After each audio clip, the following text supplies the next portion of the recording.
मैं अपने बेटे बहू को अपने साथ नहीं रखूंगा।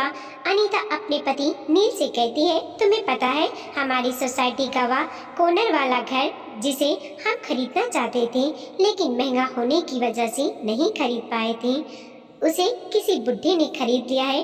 पूरे 3 करोड़ का खरीदा है। नील चौंकता हुआ कहता है, क्या कह रही हो अनीता? उस घर को किसी बुढ़े ने खरीद लिया है? हमारी तो किस्मत ही खराब थी जो हम उस घर को खरीद नहीं पाए।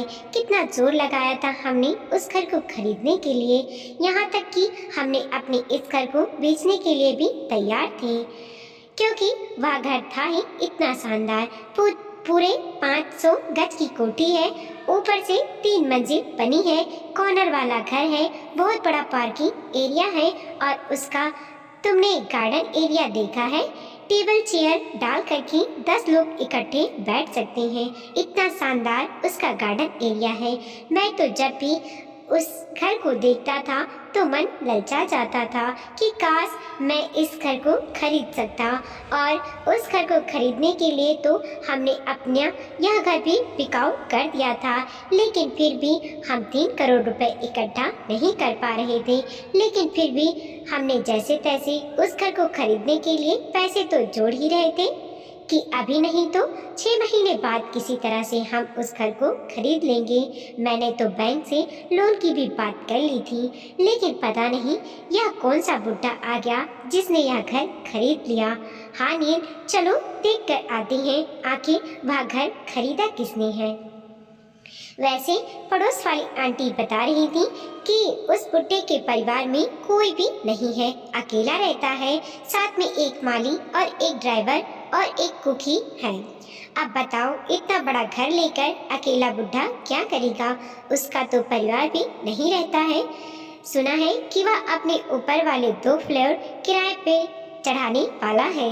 नील कहता है, चलो अनीता अभी देखकर आते हैं कि उस घर में कौन आया है। उसने तो हमारे सारे अरमानों पर पानी फेर दिया है। हमने उस घर को खरीदने के लिए कितना इंतजाम करके रखा था, यहाँ तक कि तुम्हारे गहनों को भी गिरवी रख दिया था। हाँ नील, मुझे तो वह घर इतना ज़्यादा पसंद था, खास करके उसका गार्डन एरिया और उसके पास में ही लगा हुआ सोसाइटी का पार्क। मैंने तो सोसाइटी के सभी लोगों से कह भी दिया था कि यह घर मैं ही खरीदूंगी। अब मैं उन सब लोगों को क्या कहूँगी? मुझे तो बड़ी शर्म आ रही है। नील और अनीता कॉर्नर वाली कोठी के पास जाकर झाँक कर देखने लगते हैं कि आखिर इस घर में आया कौन है। बाड़े में देखते हैं तो ड्राइवर गाड़ी को साफ कर रहा है। एक लंबी सी इनोवा कार घर के अंदर खड़ी हुई है। ड्राइवर को लगता है कि बाहर से कोई झांक रहा है, तो वह बाहर आकर देखता है सामने नील और अनीता खड़े हैं। उनसे पूछता है कि आपको किससे मिलना है और आप इस तरह से ताक झांक क्यों कर रहे हैं? अगर किसी से मिलना है तो घर के बाहर डोरबेल लगी हुई है, उसको बजाएं। ऐसा ताक झांक मत करिए, यह हमारे साहब का घर है। नील और अनीता ड्राइवर की बात सुनकर सकपका जाते हैं। उन्हें ऐसा लगता है जैसे किसी ने उनकी चोरी पकड़ ली हो। नील कहता है कि वह इसी सोसाइटी में रहते हैं, उनका भी इसी सोसाइटी में 200 गज का एक घर है, लेकिन वह 2 गली छोड़कर है। उन्हें पता चला कि यह घर किसी ने खरीदा है, तो बस अपनी सोसाइटी के नए मेंबर से मिलने के लिए आ गए।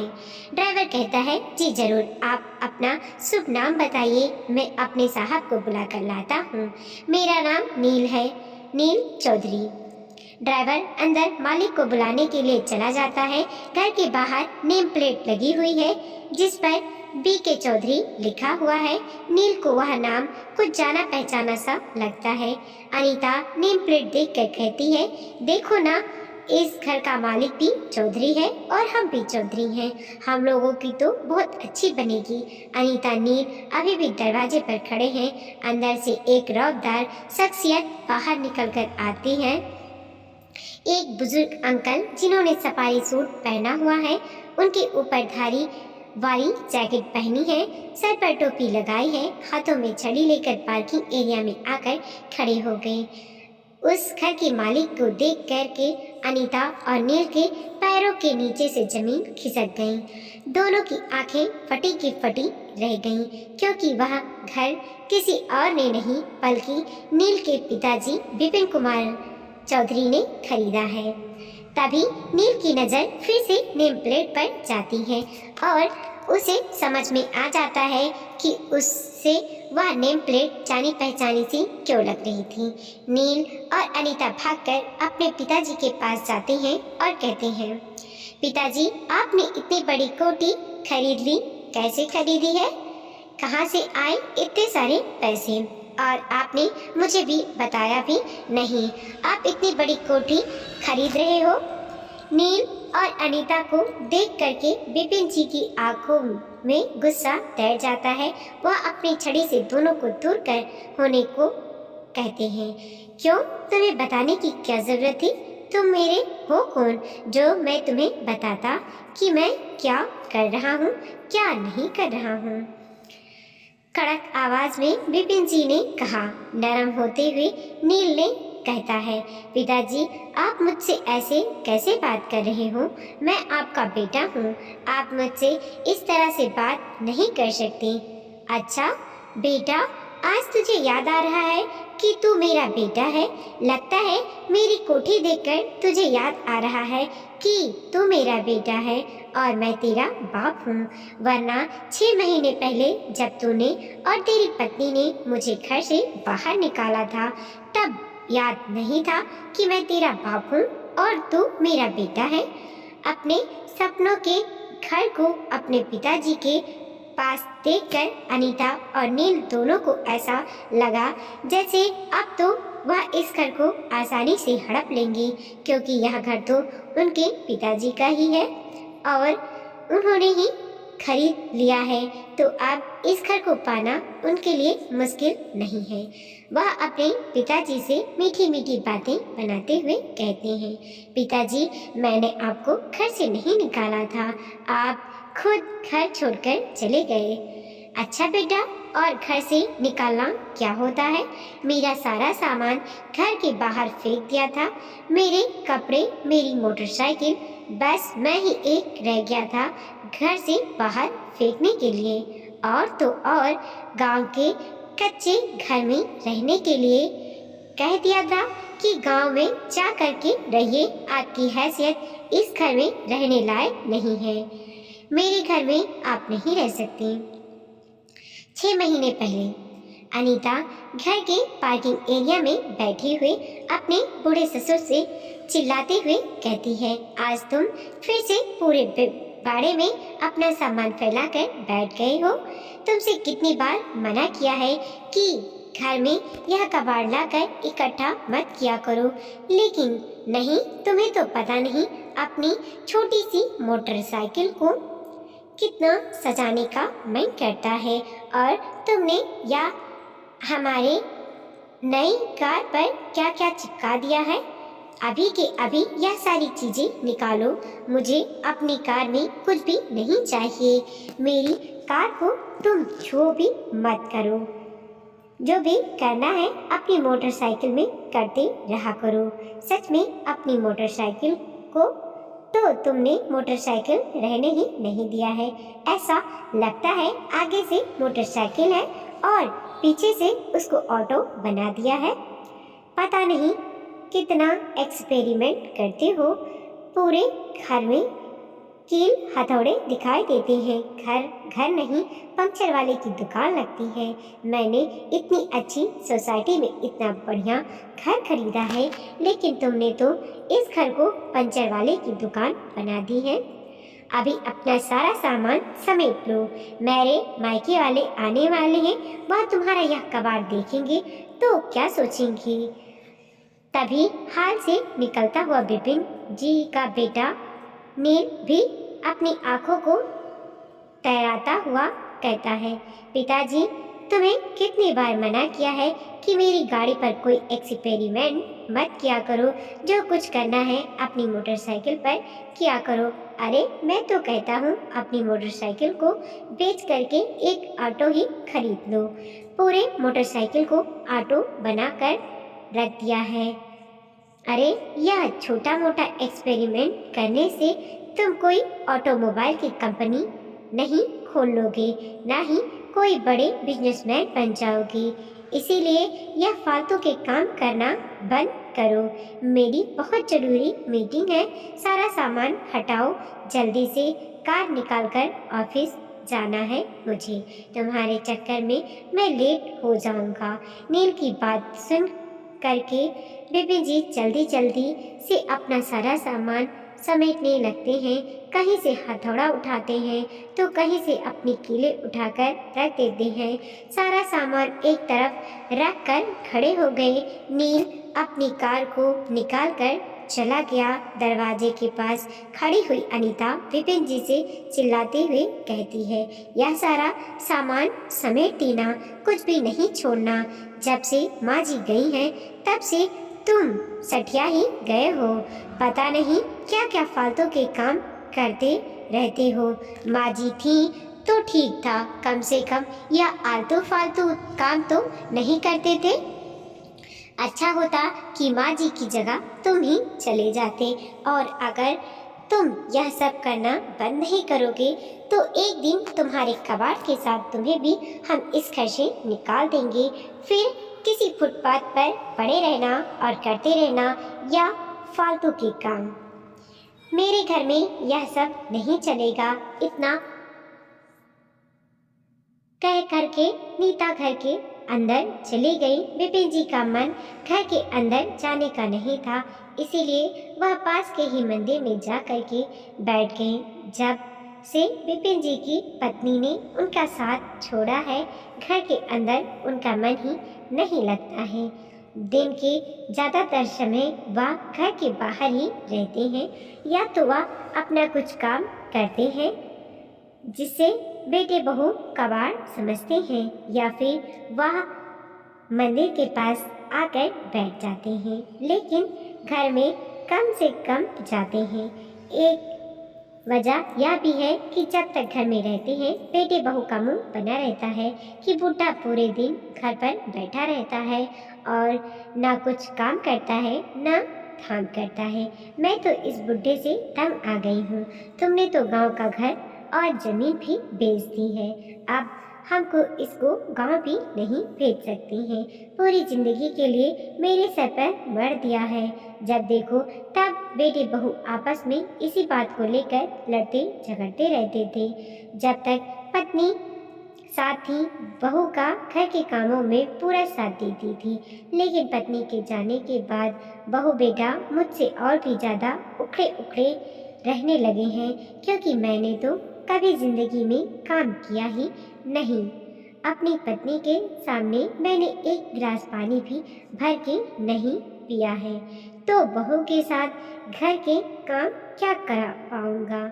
बहू ने तो कई बार मुझे घर के काम कराने की कोशिश की है, लेकिन काम करने की वजह मुझसे बिगड़ ही गए हैं। कभी कांच का गिलास तोड़ दिया तो कभी कुछ और नुकसान कर दिया, जिससे बहू बहुत ज़्यादा गुस्सा हो जाती है।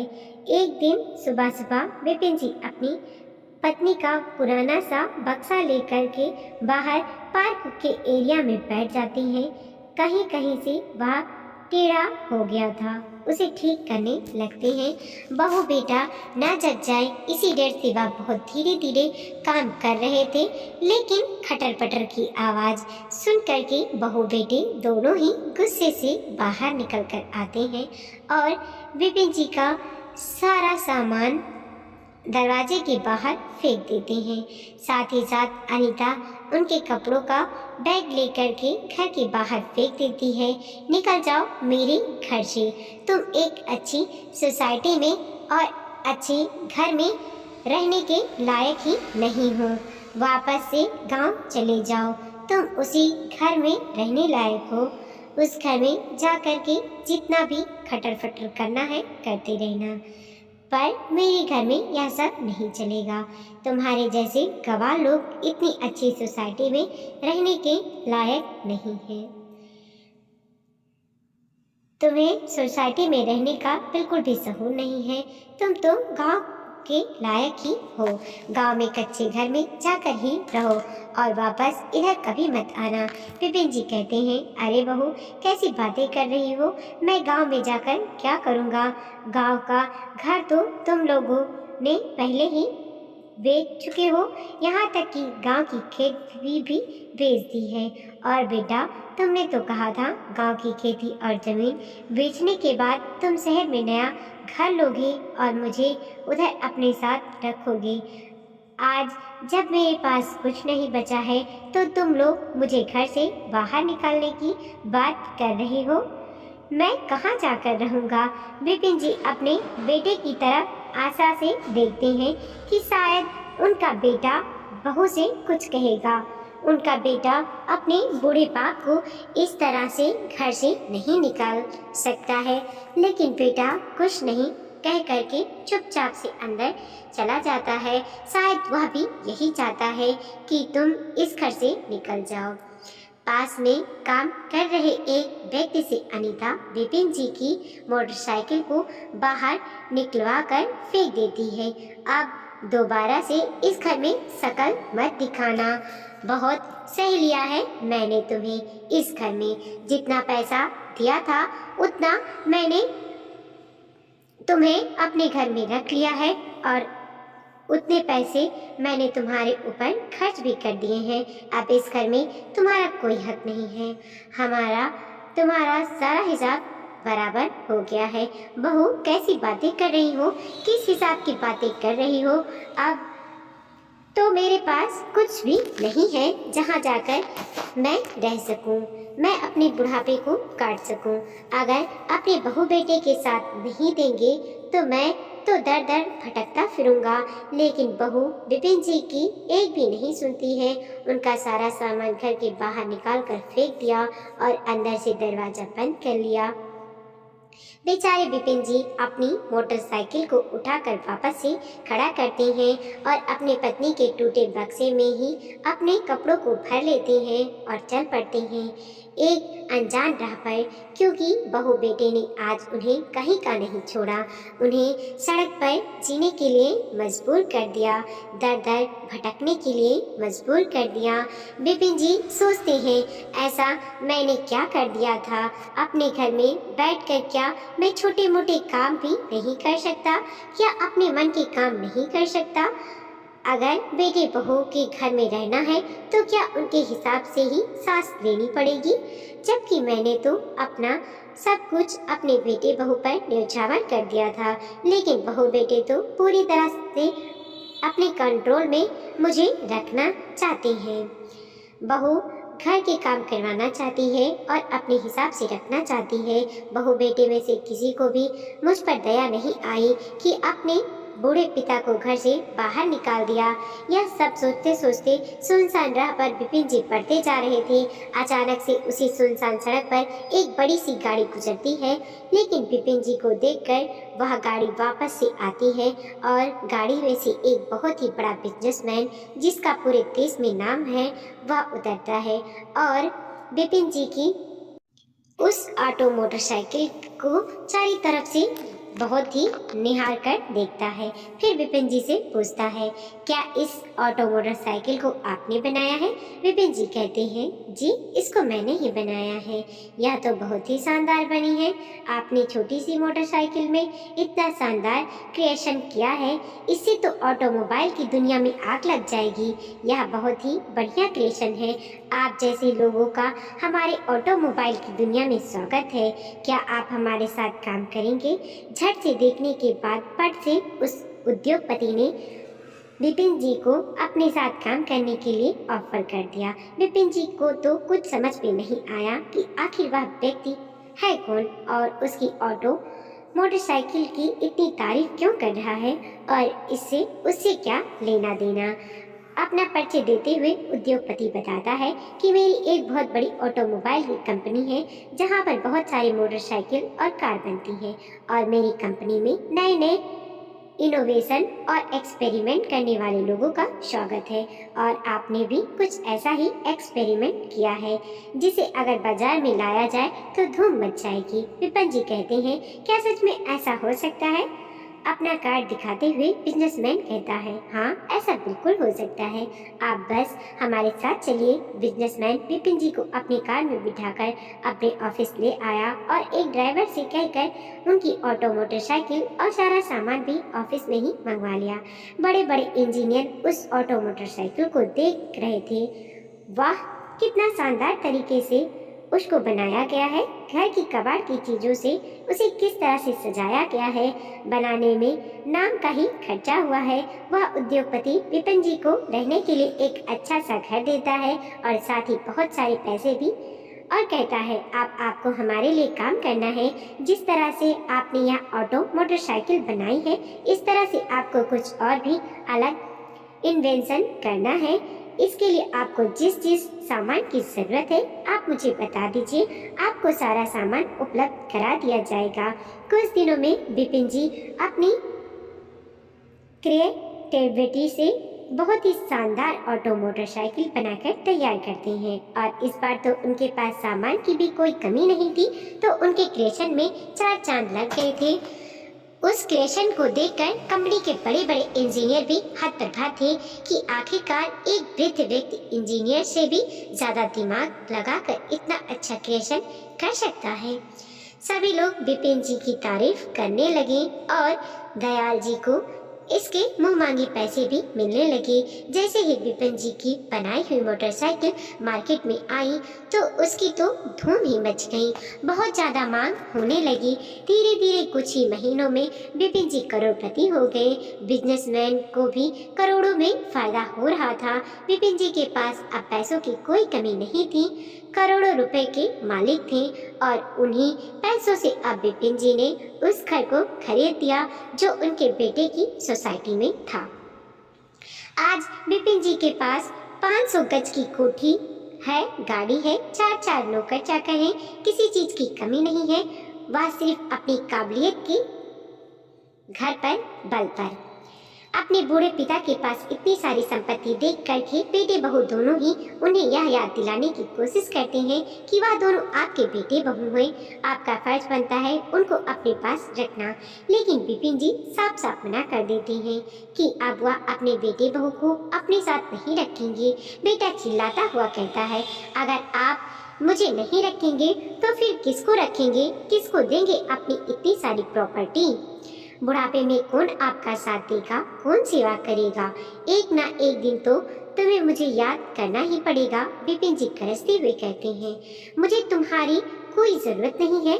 उस दिन तुमने यही नहीं सोचा था ना, जब मुझे घर से निकाला था, कि मैं इस बुढ़ापे में कहाँ जाऊंगा, क्या खाऊंगा, कैसे जिंदा रहूंगा। तब तो तुम चुपचाप से घर के अंदर चले गए थे। एक बार भी मुझे नहीं रोका था कि पिताजी आप घर में ही रहे, कहीं मत जाओ। मेरे जाने के बाद भी तुमने एक बार भी मुझे ढूंढने की कोशिश नहीं की। आज जब मेरे पास पैसा है, गाड़ी है, बंगला है, तो तुम्हें याद आ गया कि तुम मेरे बेटे हो। बुढ़ापे पर मेरी सेवा करोगे? अरे तुम क्या मेरी सेवा करोगे, निकल जाओ मेरे घर से। मेरी सेवा करने के वाले बहुत हैं, मैं उनसे अपनी सेवा करवा लूँगा। इतना कहकर विपिन जी अपने सिक्योरिटी वालों से कहते हैं कि इन दोनों को घर से बाहर निकाल दो, मेरे घर में दोबारा यह दोनों लोग नहीं दिखने चाहिए। बेटे बहू दोनों हाथ मलते हुए बंगले से बाहर निकल गए। तो दोस्तों, कभी भी किसी की काबिलियत को कम नहीं आंकना चाहिए। बेटे बहू ने विपिन जी के हुनर को उनका कबाड़ समझा, लेकिन वही हुनर आज उनके बुढ़ापे पर काम आया। आज वह पूरे ऐशो आराम के साथ अपनी जिंदगी, अपने बुढ़ापे को व्यतीत कर रहे हैं। वीडियो को लाइक कीजिए, कमेंट कीजिए और अपने दोस्तों के साथ ज़रूर शेयर कीजिए। चैनल पर नए हैं प्लीज़ सब्सक्राइब कीजिए।